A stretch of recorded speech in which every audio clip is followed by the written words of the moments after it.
So you may have missed this story on GB News yesterday. Why is a Labour council using a disabled child's face on their Christmas publicity, then pushing him to the back when the big moment arrives? Because that's exactly what just happened, and it's shameful. And before anyone jumps in, this isn't political point scoring. This is a 13-year-old boy being let down in front of an entire town. Christmas? Yeah, Do you love Santa? yeah. Where does Santa live? North Pole. In the North Pole.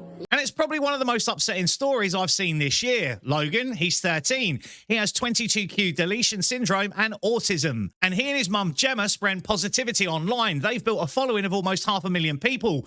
She's even written children's books about empowerment and inclusion.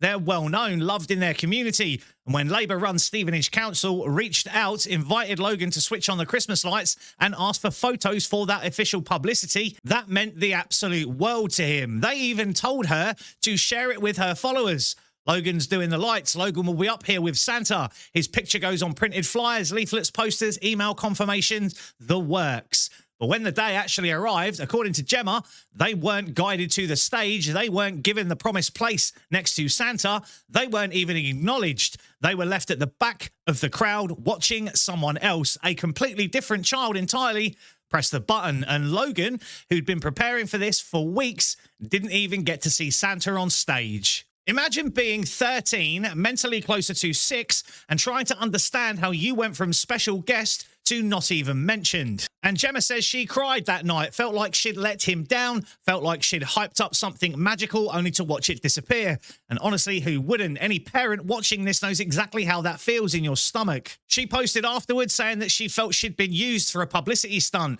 and you can understand why. His face was on the flyers, but not in the moment that actually mattered. The council has even apologised. They've said it wasn't intentional, that they're sorry, that they want to review what exactly went wrong. So they have admitted it, but let's be honest, this shouldn't have happened in the first place. If you invite someone, especially a child with additional needs, you make sure they're looked after. You do your due diligence. You don't push them to the back. You don't let the moment slip, and you definitely don't leave a family having to explain unfairness to a child who doesn't even understand what unkindness is. Whatever your politics, this is simple humanity. If councils want to talk about inclusion, then they need to actually practice it, not print it on leaflets. But it's to be expected, isn't it, from a Labour government that simply doesn't care about the people.